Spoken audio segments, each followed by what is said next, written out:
Hey, what's up guys? Jan here from Functional Body Unit, and today's video we want to talk about FRC, what is FRC good for, and how to build up good hip mobility slash flexibility. So stay tuned.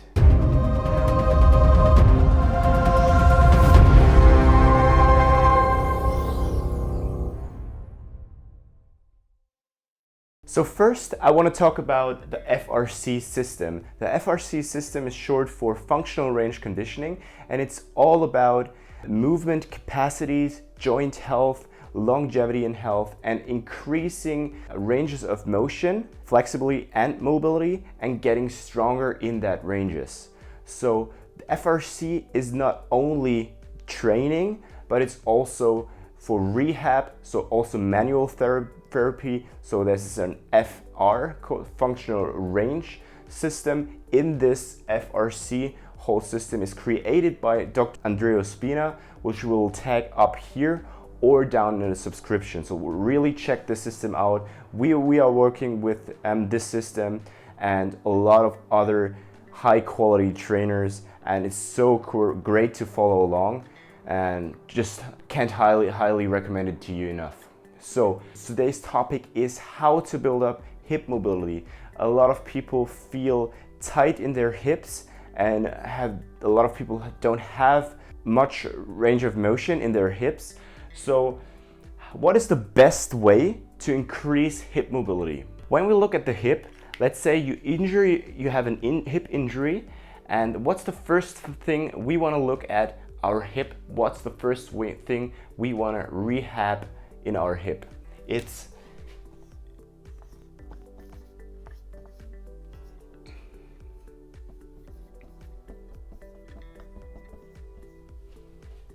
internal rotation. Hip internal rotation is the most fundamental stuff we can train and enhance in our hip. Why is that so? Dr. Andrea Spina make this clear every time you attend a seminar with him, because it's the deepest stuff in our joint. So when we train and when we look at internal rotation, it's the deepest stuff we can train at our joints, at the joint level.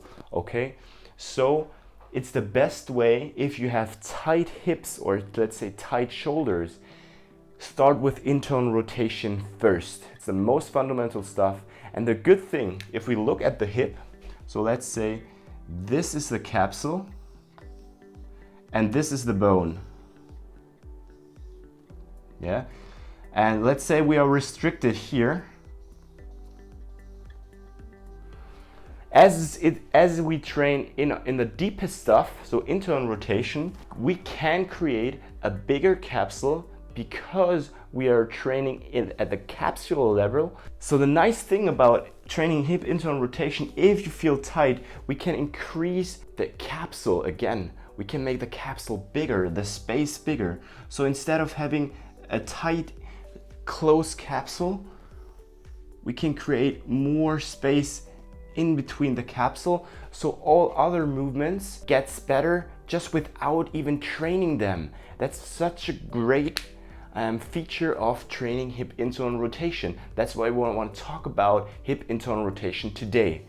So when we increase the space, our capsule space, with internal rotation, of course we can work on hip flexion, hip external rotation, and hip extension simultaneously. That's of course possible, but focusing on internal and external rotation first before even going into that linear movements is such a great way to start your mobility journey. You work on the basics, you work on the most fundamental level, and if you're good at the basics and if you increase range of motion at the fundamental level, then we can move on working on hip flexion, hip extension, and so on. So check out these two exercises to increase your range of motion in hip internal rotation and to strengthen them. So what we're going to show you now is our pails and rails for internal rotation for your hip. So what we're going to do is Jan is going into a 90-90 position. So 90 degrees. angle in the front leg and in the rear leg. And what we're focusing on is the rear leg now, to focus on internal rotation.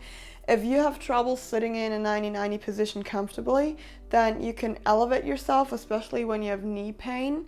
You can elevate yourself onto a yoga block. This way you have more room to get into the position, or you could even decrease the angle so you're not in that 90-90 position anymore. So when you're in 90-90, to feel the stretch, if you have never done this before, you can actually rock your hip back and forth in order to feel a stretch. And then where you feel the stretch most, this is where you're gonna stay in. And preferably your upper body stays straight.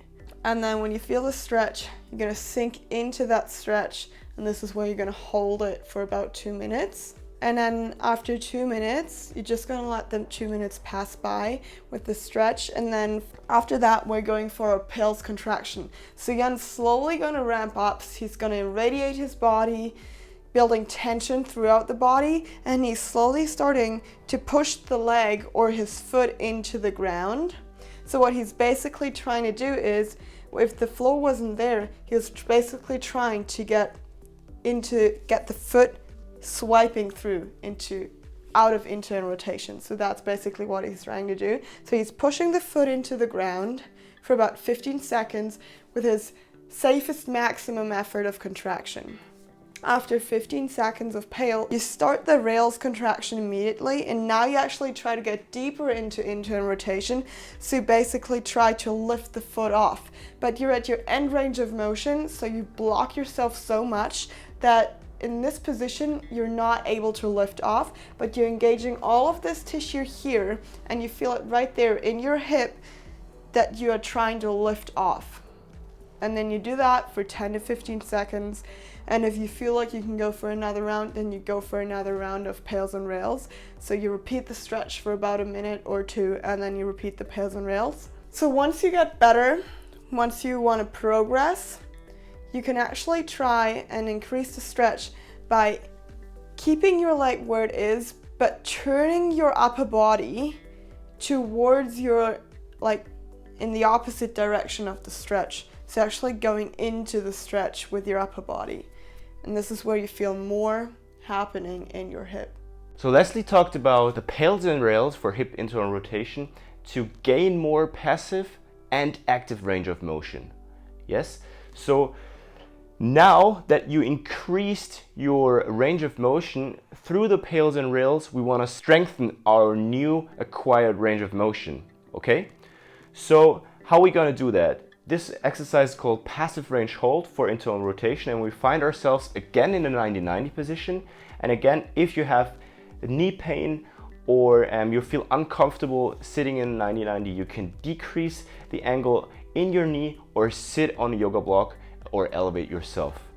So we're working on that rear leg again. So here's internal rotation happening, and let's pretend she works worked in Pails and rails for hip internal rotation. Now we want to strengthen the internal rotation, okay? So passive range hold. You weren't able to lift off this leg in the Pails and rails, right?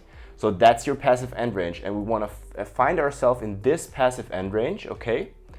And if you found yourself in this same setup, in this passive end range, you engage the rails tissue as you would in the Pails and rails. But with this engaged, you rock your body forward, holding the rails tissue engaged until your foot lifts slightly off the ground. And you're gonna hold that. You only can slide a credit card through it, and you're gonna hold that for, let's say, 10 to 15 seconds for the beginning. You really hold that rails contraction. And after the 10 to 15 seconds, you set back, relax for a short time, reposition, engage the rails tissue again, rock yourself forward until your leg lifts up and your foot lifts up, and hold that for whatever time your trainer programs you, okay? So that's how you actively strengthen hip internal rotation in an easy setup. If you enjoyed this video, then leave a thumbs up and subscribe to our channel to stay updated on mobility, strength and skill tutorials. If you want even more information, then visit our website. The link will be in the description below.